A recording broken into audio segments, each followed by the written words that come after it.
So as I said last session, this is history. This is not about Shia or Sunni. This is history, and history is history. We should try to know it with an open mind. What happened before and after the demise of Prophet Muhammad sallallahu alaihi wasallam. I told you that after the Battle of Tabuk in Dhul Hajjah, Imam Ali recited the verses of Surah Tawbah in Mecca.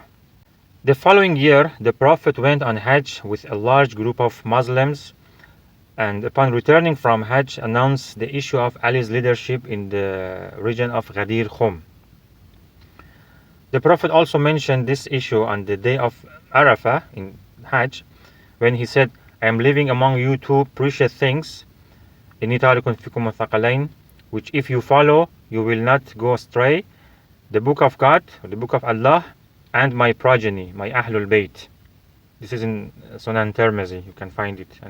It's strange that some authors have not included this part or have changed the Itra to the Sunnah. On his return from Hajj, the Prophet gathered Muslims in the area of Ghadir Khum and delivered a sermon. And again, it's strange that Sahih Bukhari does not mention this important event. And Sahih Muslim only mentions part of the Prophet's sermon.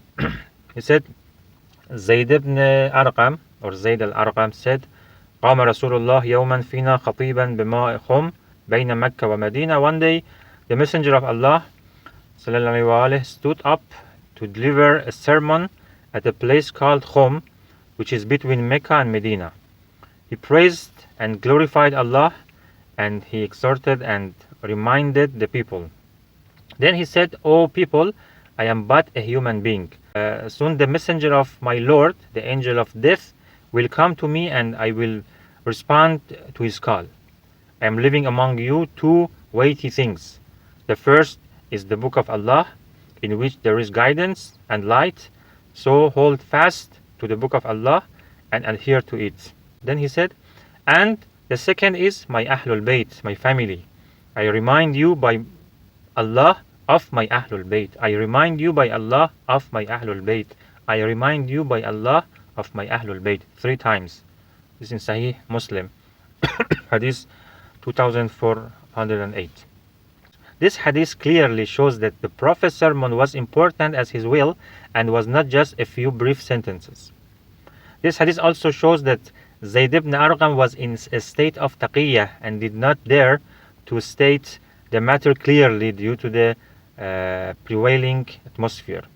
Let me also read the hadith from the book Mustadrak with an authentic chain of transmission.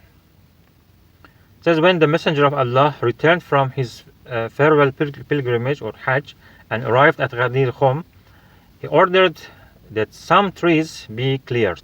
Then he said, it is as if I have been called by my Lord, and I will soon respond. It means that soon I will die. Indeed, I am leaving among you two weighty things. One of them is greater than the other. It is book of Allah and my Ahlul Bayt, my family.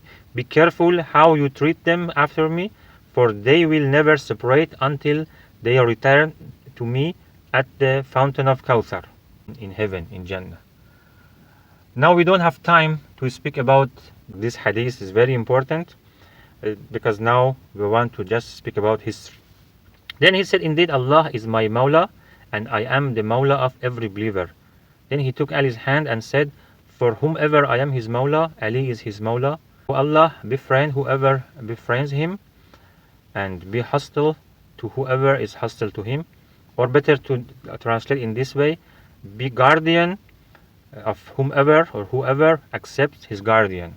So this is in Mustadrak as-Sahihain. And this part, Man kuntu mawlah, hadha aliyun mawlah, Allahumma wali man walah, wa aada man aada. This part, all Sunni and Shia have it. So this is the reason I just read this part, this hadith. If this hadith only indicates Ali's friendship, why have many hadith writers or many hadith books not mentioned it or have narrated it incompletely? So even they understood, or the government, they understood that the meaning of the hadith. So they didn't narrate it. And is it reasonable for the Prophet to make the Muslims wait during noon in hot weather to repeat an obvious issue? Of course, they know that they should love Ali. And it is in the Quran, even more than that, in Surah Shura, verse 23. This is the reward of the Prophet. Why did the Prophet, who never acts on his own whims, gather the Muslims in such a place again when he had previously delivered a sermon at Arafat? So why it was not enough in Arafat? So he said in this area, maybe to be sure that all Muslims can hear him. According to what is mentioned in Musnad Ahmad, after his sermon, Umar congratulated Ali and said, "Congratulations to you, son of Abu Talib. Today you have become the master of every believing man and woman." So it shows that even it's not just about friendship. According to some historical evidence, after this incident on the way and at Aqabah of heresy, once again the hypocrites tried to throw the Prophet out of the valley, but again they failed. Among the Prophet's actions after the Hajj was sending Osama's army to fight the Romans who had killed some Muslims, including Ja'far ibn Abi Talib, the brother of Ali, in the Battle of Mu'tah. Contrary to the Prophet's orders, some of the companions refused to join Osama's army and leave Medina. They didn't leave Medina. Bukhari narrates from Ibn Umar. This is in Bukhari, I think Hadith 4269. Ibn Umar said, Allah's Messenger sent an army under the command of Osama bin Zayd. When some people criticized his leadership, the Prophet said, if you are criticizing his leadership, you used to criticize his father's leadership before. By Allah, he was worthy of leadership and was one of the dearest persons to me. And now, this means Osama is also one of the dearest persons to me after him. Of course, Bukhari didn't say who the violators were, who didn't obey the order of the Prophet. Okay, even this is important that some companions against the Quran, they disobeyed the Prophet in some days before his death. Now let's talk about something else that is very important. Thursday's incident, or Raziyatu Yawm al-Khamis, 4 days before the demise of the Prophet. Let me read from Sahih Bukhari. Ibn Abbas says, when Allah's Messenger was on his deathbed and in the house there were some people among whom was Umar ibn al-Khattab, the Prophet said, come, let me write something for you after which you will not go astray.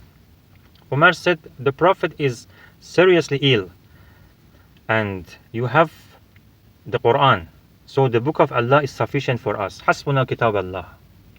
Inna ar-rajula la yahjur. The Prophet doesn't know what to say or what he's saying, and Quran is enough.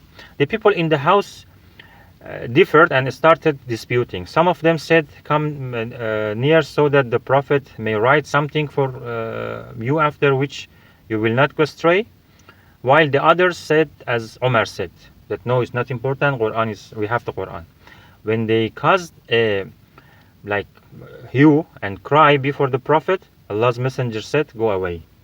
Ibn Abbas used to say, it was a great disaster that because of their dispute and noise, the Prophet ﷺ could not write or dictate a will for them. The Prophet did not want to say anything new, of course, and he said this many times before, but the will of the last days, especially when important companions were gathered, always has special importance. So this is the reason that again the Prophet said, let me write something for you. The question is, how can someone contrary to the Quran and under the pretext of existence of the Quran ignore the role of the Prophet and say that the Quran is enough for us?